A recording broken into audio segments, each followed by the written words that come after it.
مجموعه ویدیوی ارتش شیطان قسمت دهم.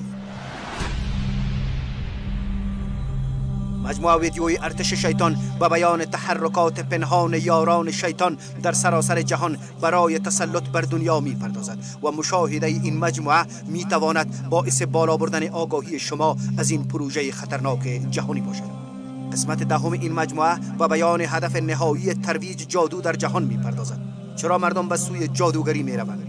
چرا به طور گسترده در سینماهای جهانی و شبکه‌های رسانه‌ای بزرگ جهان به تبلیغ و ترویج جادوگری پرداخته می شود؟ به راستی هدف از این اقدامات چیست؟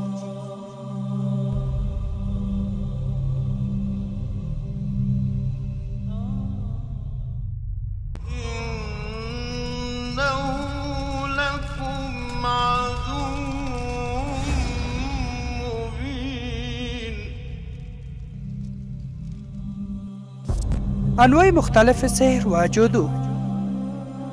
حکم این جادو یعنی تظاهری چیست؟ حکم این چیست که برای اطفالتان بسته از ابزار جادو بخرید که با آن شعبده بازی انجام دهند و کارت را پنهان کنند. یک کارت را انتخاب کن. این در حقیقت چیزی است که بدون شک حرام است. چرا؟ چون این به نحو تقلید از جادوگران است.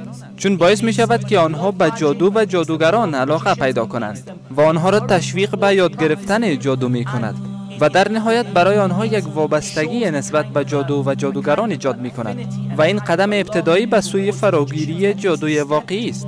بنان خریدن همچو ابزار برای اطفالتان مجاز نیست. هر گونه علم دیگری که به جادو ربط داشته باشد عین حکم را دارد. به طور مثال فالبینی، غیبگویی، فال چای، کفشناسی، پیشبینی. یک فالبین که بگوید من می توانم بگویم که موتر شما را کی و از کجا دزدی کرده. فرد دیشب پنجره شما را شکسته و من می توانم بگویم که او کی بوده. افرادی که غیبگویی می کنند تمام اینها حرام و تحت حکم جادو هستند. Under the ruling of magic, and everything that I've said applies to them. What about these people we see on TV? What about David Blaine? افراد چون دیوید بلیم، کریس اینجل و غیره رو که در تلویزیون میبینیم چطور؟ حکم مشاهده آنها چیست؟ گفته می شود که این افراد برای نمایش خود از ترفندهای دوربین یعنی کامرا و یا استودیو و تصاویر پردازش شده کامپیوتر استفاده می کنند. حتی اگر چنین باشد باز هم مشاهده نمایش آنها حرام است. اما نظر به علم اندک که من دارم و الله بهتر می داند، برای من چنین به نظر می رسد که اینها واقعا از جادو کار می گیرند و این واضح است که تعریف جادوگر یعنی ساحر خیلی به آنها صدق می کند و بعض کارهایی که می کنند اصلا با ترفندهای کامپیوتر قابل بیان نیست. حتی اگر چنین می بود باز هم مجاز نیست که این برنامه ها را مشاهده کنید، چون این چیزی است که باعث ایجاد علاقه نسبت به جادو و جادوگران می شود. باعث دوست داشتن کسانی می شود که دشمن الله و رسولش هستند. بنان در هر حال مجاز نیست، اما چنین به نظر می رسد که اکثر آنها واقعا جادوگر هستند و مشاهده آنها خطرناک است. رسول الله صلی الله علیه و سلم می فرماید هر کسی که نزد فالبین برود و از او چیز را بپرسد نمازش تا 40 روز قبول نمی شود و هر کسی که به حرف آنها باور کند با آنچه که به رسول الله نازل شده کفر ورزیده. نظر برای اکثر علما که به این سوال پاسخ داده اند مشاهده جادوگری که غیبگویی می کند شما را از کسانی می سازد که 40 روز نمازش قبول نمی شود.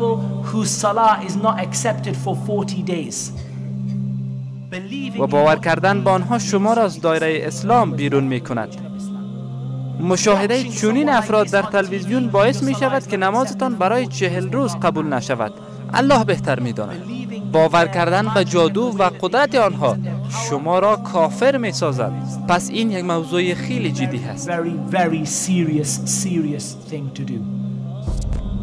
چرا مردم رو به جادو می آورند؟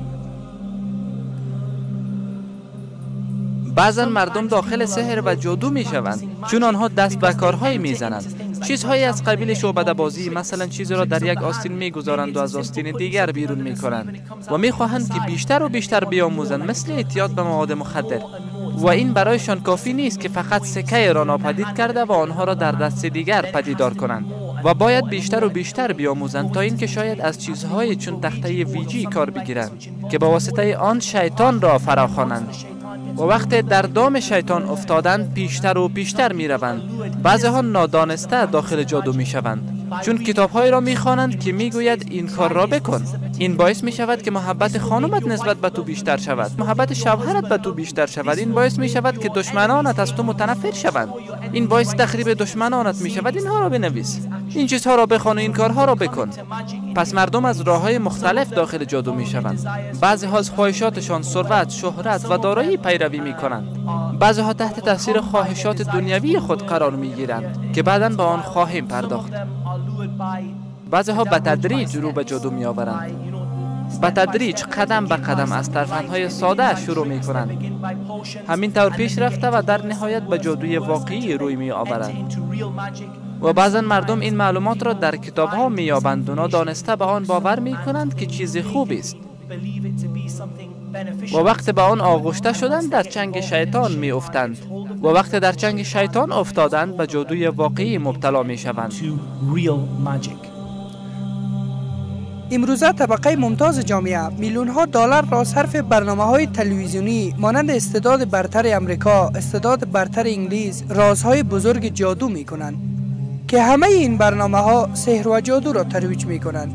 آنان در حقیقت سرمایه گذاری در ترویج جادو و ترغیب مردم به آن می‌کنند و با واسطه این پروژه می‌خواهند جامعه را به این باور برسانند که انسان‌ها قادر هستند که به قدرت ماورایی و یا قدرت خدایی برسند.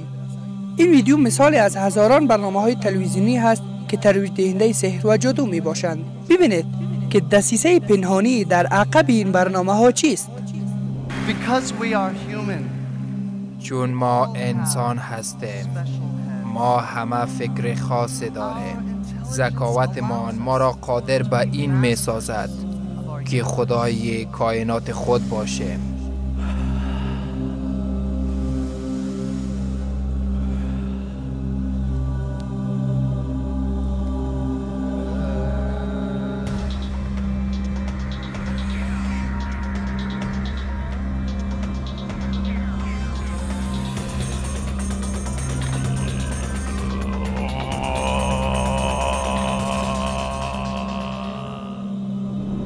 و در نتیجه عده کثیری این جادوگران را من حیث بود یعنی خدای خود قبول دارند. فکر کنید چه اتفاقی خواهد افتاد وقت دجال یعنی بزرگترین جادوگر بیاید و با معجزات دروغین خود دعوای خدایی کند. کابالا چیست؟ کابالا جادوی قدیمی یهودیان است که امروزه توسط طبقه ممتاز یعنی ایلومیناتی به کار برده می شود. آنها از اعداد و علامات به منظور برقراری ارتباط با جنیان استفاده می کنند و با بکارگیری این اعداد و علامات در رخدادهای بزرگ بندگی خود را به سرور خود یعنی ابلیس اظهار می کنند.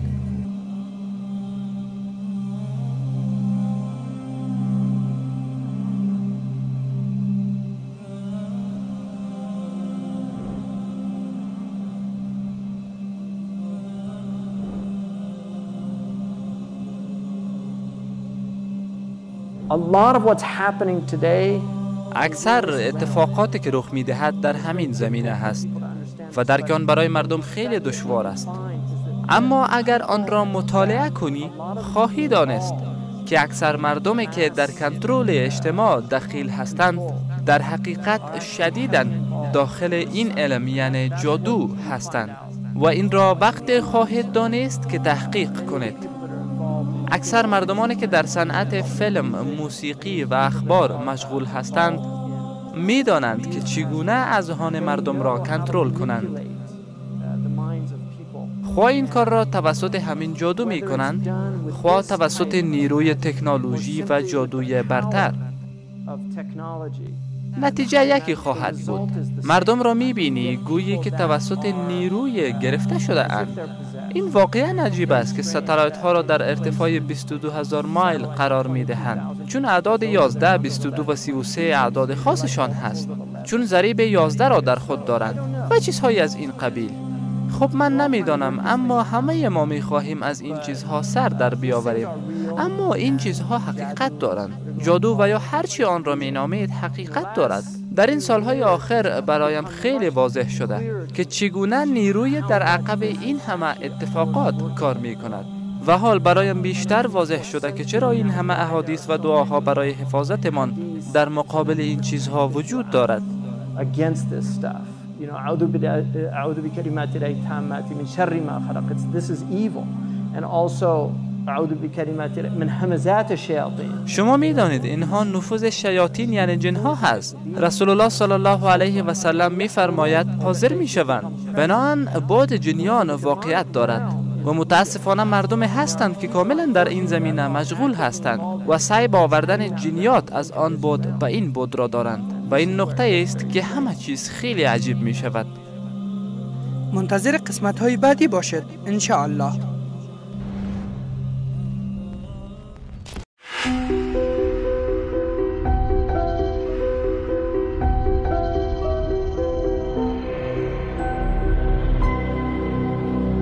هرچی جز دین مردگی و هرچی جز سنت حزن.